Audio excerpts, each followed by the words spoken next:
नमस्कार मित्रों, ये है मेरे पीछे ऐतिहासिक वट वृक्ष, सुनहरा स्थित वट वृक्ष जो कि 1857 की क्रांति के बाद से चर्चित है। इसके पीछे विशेष कारण है। यह वही वट वृक्ष है जिस पर स्वतंत्रता सेनानियों को फांसी के फंदे से लटका दिया गया था। इसी वट वृक्ष के ऊपर लोहे के कुंडे आज से 20-30 साल पहले तक स्पष्ट दिखते थे, जो कि अब पेड़ों में दब गए हैं। इस वट वृक्ष में स्वतंत्रता सेनानियों को फांसी पर लटकाकर पास में बह रही सोलानी नदी, जो कि जंगल में हुआ करती थी, और नवनिर्मित नहर में उनकी लाशों को बहा दिया गया था। इस समय लोकसभा चुनाव 2024 को मात्र 9 दिन रह गए हैं और कोई विशेष हलचल नहीं है। लोकसभा चुनाव की ये विशेषता होती है कि सबसे अधिक लोग, पूरे देश के लोग एक साथ इस चुनाव में भागीदारी करते हैं। लेकिन गहमा गहमी की बात कहें या फिर उत्तेजना की बात कहें तो इस चुनाव में सबसे कम देखने को मिलती है, क्योंकि कैंडिडेट कम होने और क्षेत्रफल बड़ा होने के कारण इस चुनाव में लोगों का जुड़ाव सीधा होने के बावजूद भी उत्साह की कमी नज़र आती है। अब मैं इस समय आप लोगों को इस ऐतिहासिक वट वृक्ष के समीप अक्सर कुछ लोग जो रहते हैं, ऐसा माना जाता है इन लोगों के अंदर वही हुतात्माएं बसती हैं जो कि आज से लगभग 150 साल पहले यहाँ फांसी पर लटकाई गई थी। उनकी आत्माएं यहाँ पर आसपास भटकती है, तो बहुत सारे लोग यहाँ पर हमेशा यहाँ बैठे रहते हैं। ऐसा माना जाता है वही लोग उनके अंदर हैं, वो लोग यहाँ के बिना रह नहीं सकते हैं।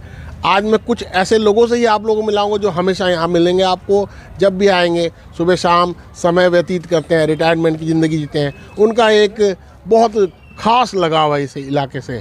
आइए मैं आपको लेकर चलता हूँ। जी नमस्कार जी बाबू जी। पहले पुराने हैं जी। हाँ जी, आप बता दो आपका नाम क्या हुआ जी? मेरा नाम ओम सिंह है जी। ओम सिंह जी है। आप यहीं के रहने वाले हैं? जी हाँ, इंदिरा विहार मोहल्ला है और यहीं के रहने वाले। आप जो है रिटायर हुए होंगे किसी डिपार्टमेंट? हम सिंचाई विभाग से रिटायर हुए। सिंचाई विभाग से। हाँ। तो ये जो वट वृक्ष है यहाँ बहुत मन लगता है आप लोगों का? हाँ जी, ये ऐतिहासिक स्थान है और सब लोग अपना यहाँ सुबह शाम आते हैं घूमने के लिए। ग्राउंड है और अपना जो है ना, अक्सर रिटायरमेंट वाले लोग सभी यहीं बैठते हैं। ऐसा माना जाता है कि जो हुतात्मा थी वो अक्सर यहाँ पर जिनके अंदर हैं, जिन्होंने दोबारा जन्म लिया, वो यहीं आके बैठे रहते हैं। आप भी उनमें से हैं क्या? कोई ऐसा महसूस करते हैं? ना जी, हम तो बस वैसे ही घूमने फिरने के मकसद से हैं।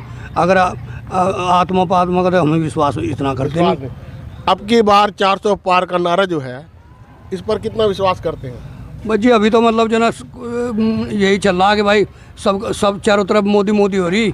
अब भाई मोदी जी जीतेंगे, लेकिन अभी पता कुछ नहीं करा, लोगों ने तय नहीं करा भाई कहाँ। कुछ लोग कांग्रेस में कह रहे, कुछ हत्ती में कह रहे। जैसे कि 4 कैंडिडेट मुख्य हैं।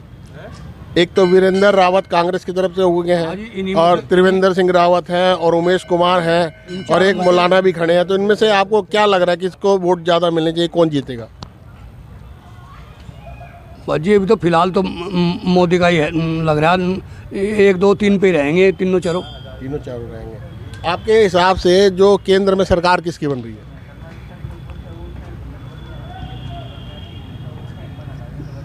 मोदी की कह रहे जी लोग बाग। हम भी मतलब जो ना मोदी केंद्र में जो है मोदी की सरकार आओगी। 400 नहीं आने के तो 300 आ जाएंगे, लेकिन सरकार उसी की बन रही।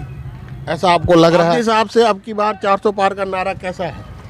नारा तो बढ़िया जी। तो लगता है कि 400 पार हो जाएगा? हाँ 400 पार। हाँ, 4 पार हो जाएगा। राहुल गांधी कुछ कर पाएगा? राहुल गांधी का भी कुछ पता नहीं। कुछ नहीं लग रहा है। हाँ, हम तो सुबह शाम यहाँ बैठ जा, बड़ अपना घूम जा, घर में बैठे नहीं जाता ज़्यादा देर।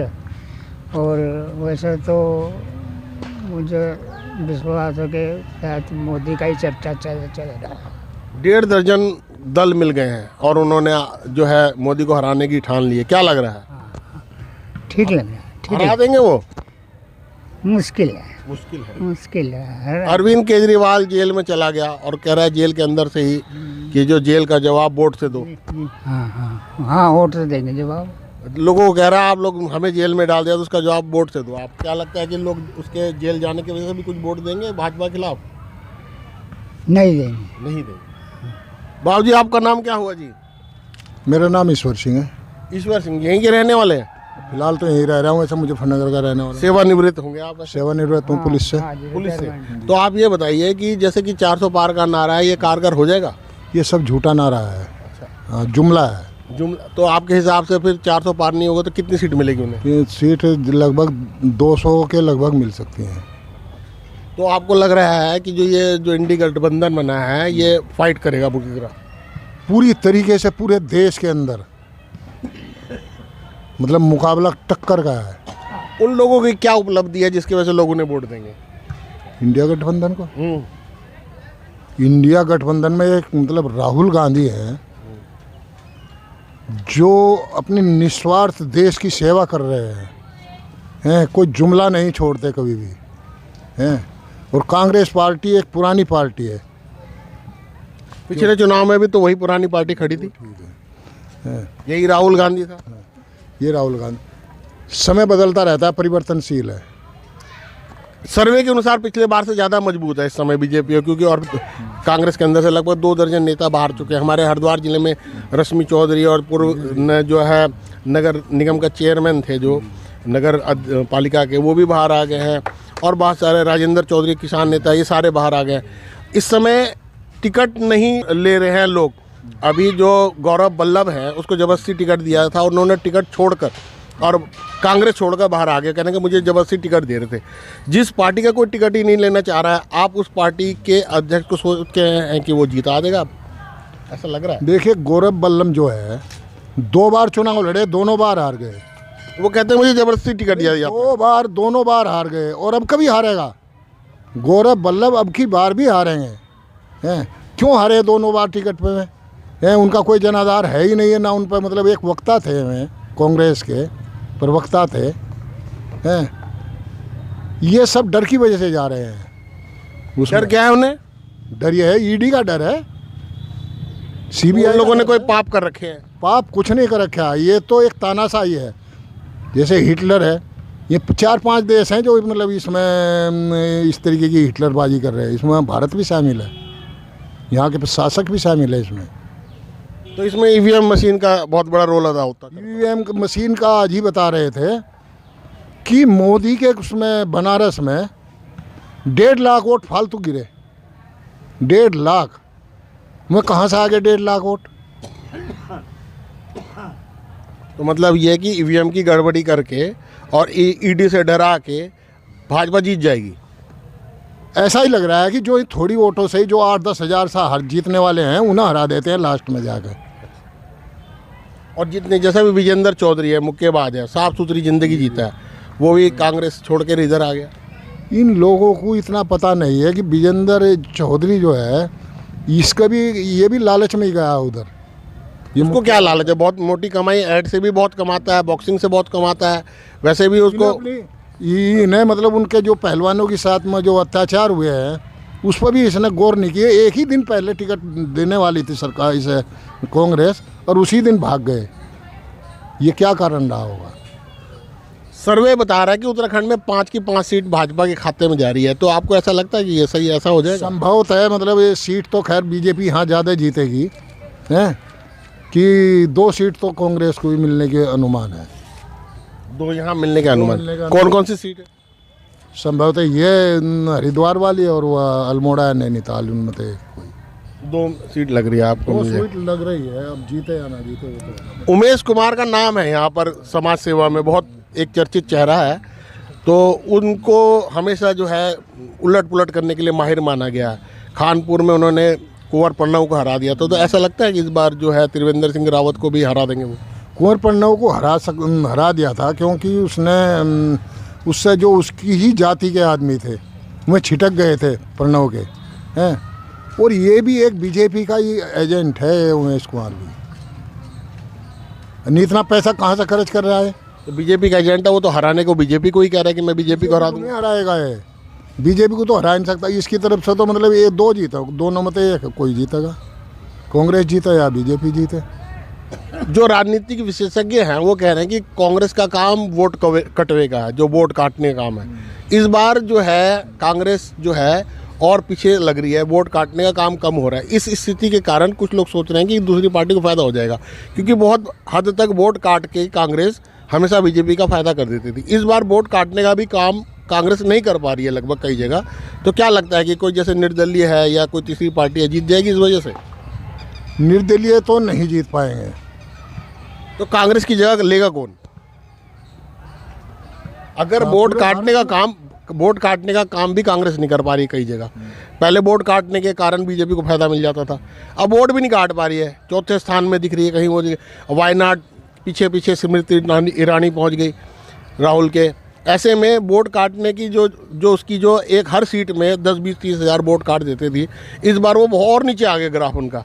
ऐसे में उस पार्टी या किसी तीसरी पार्टी या कोई निर्दलीय उम्मीदवार के जीतने की ज़्यादा चांसेस होने लगे हैं। देखिए, स्मृति ईरानी सत्ताधारी पार्टी में, मतलब सत्तारूढ़ पार्टी में है, उसे सारी सुविधाएं प्राप्त हैं। वायनाड जाओ या कहीं अमेठी जाओ बार बार, इसके अलावा वह और कुछ नहीं कर सकती। वायनाड जाने का उनका क्या मतलब था? सुरजेवाला ने हेमा मालिनी को एक चाटने वाली स्त्री बोल दिया, स्त्री का अपमान किया। ऐसे में आधी आबादी का अपमान करने के बाद कांग्रेस, क्या लगता है कि आपको कुछ कर पाएगी? ये घोर अपमान है स्त्रियों का, ये महिलाओं का घोर अपमान है जो इन शब्दों का प्रयोग करता है महिलाओं के लिए। करना नहीं करना चाहिए, चाहे सुरजेवाला हो, एनीबडी, कोई भी हो। ये आपकी अपने मन की बात है, लेकिन आचार्य प्रमोद कृष्णन ने कहा कि जिस दिन राम जन्मभूमि जो आंदोलन के बाद, इतने 500 साल के आंदोलन के बाद मंदिर बना, और कांग्रेस ने, सोनिया ने, सब ने, जो सपा की पार्टी वालों ने जो निमंत्रण ठुकरा दिया, इसके वजह से ये पार्टी सारी शापित हो गई है। तो इस विषय में आप क्या कहेंगे? देखिए, राम मंदिर बनना हिंदुओं के लिए गर्व की बात है। राम मंदिर बनना हिंदुओं के लिए गर्व की बात है। ये कोर्ट के आदेश से मंदिर बना है, न कि मोदी जी के, प्रधानमंत्री के, अपने माननीय प्रधानमंत्री जो मोदी है उनके आदेश से नहीं बना है। और रही राम, उसकी क्या नाम, कृष्ण, क्या बता रहे थे आप नाम? प्रमोद कृष्ण। प्रमोद कृष्ण तो 1 वर्ष पहले चले जाते हैं इससे, कांग्रेस से हैं। लेकिन वो, खैर चलो छोड़ो उनकी तो बात। अब प्रमोद कृष्ण की वो स्वयं नहीं जीत पा रहे कहीं से। आपका क्या नाम हुआ साहब जी? आप नहीं बोल पाएंगे, आप बोलेंगे? आप बोलेंगे? हाँ जी बोलिए। क्या नाम है जी आपका? जी तेजपाल सिंह है, पुलिस से तेजपाल सिंह जी, आप रिटायर हैं?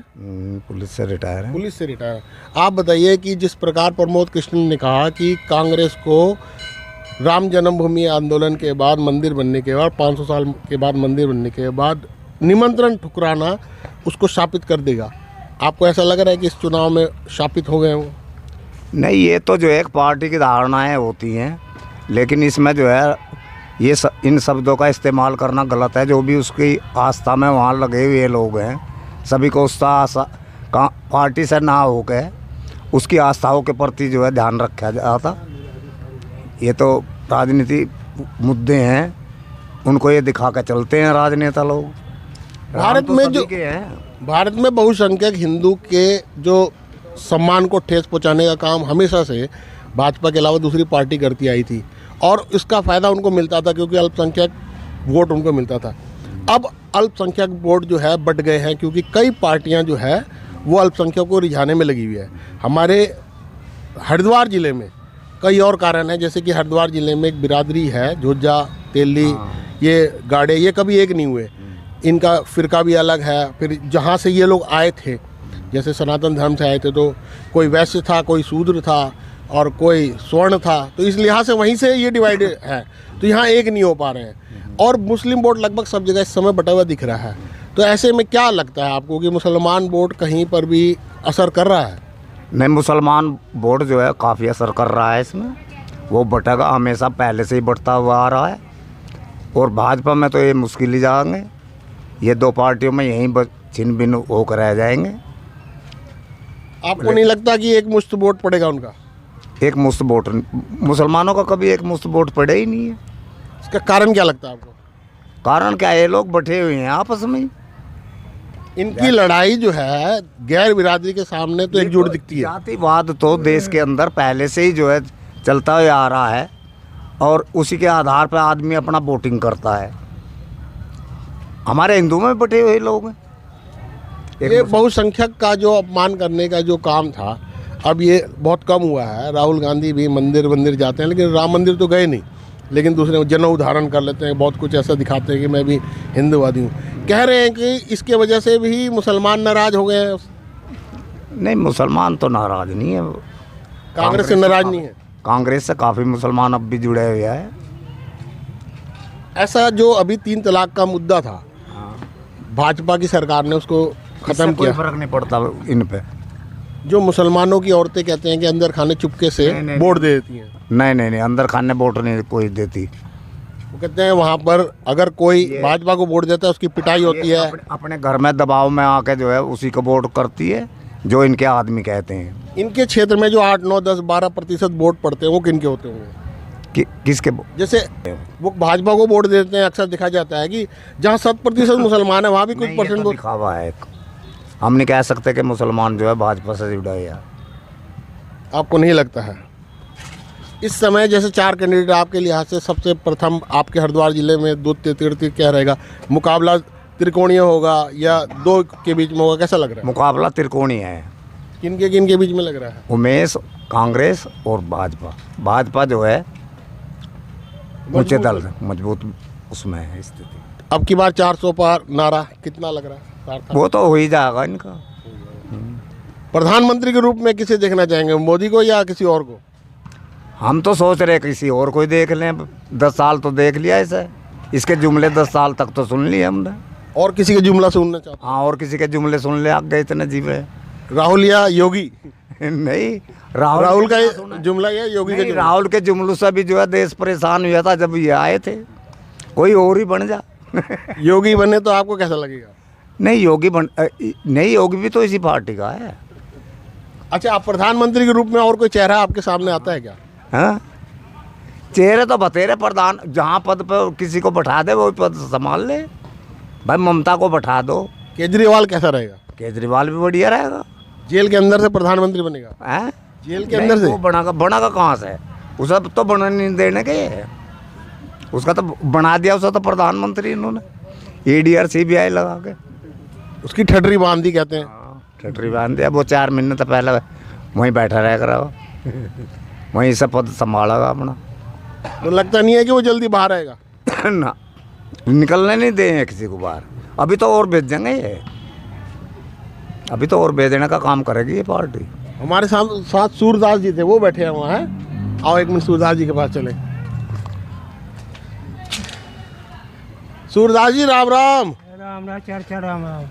ये चुनाव आ रहे 2024 में, अच्छा, तो आप वोट देने जाओगे?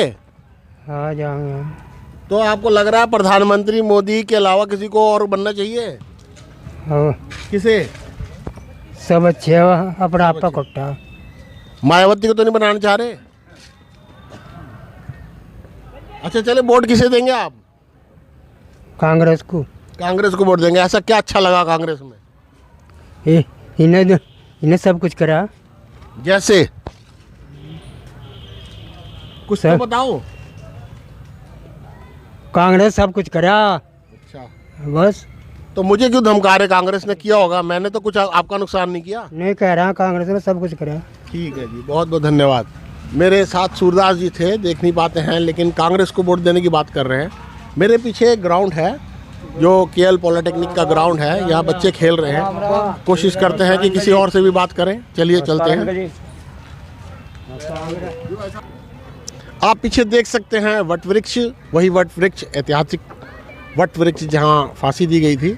इस समय सामने देखिए बच्चे खेल रहे हैं, ग्राउंड है। कोई बच्चा अभी सामने आ नहीं रहा है, ज़्यादातर लोग बिज़ी हैं। अभी मैं चाहूँगा इसको वीडियो को यहीं वाइंड अप करने के लिए, और आप मेरे साथ अंत तक रहे, मेरे साथ बने रहे, इसके लिए बहुत बहुत धन्यवाद, आभार। मैं आपसे फिर मिलूँगा दूसरी किसी वीडियो में, तब तक के लिए मुझे आज्ञा दें। नमस्कार।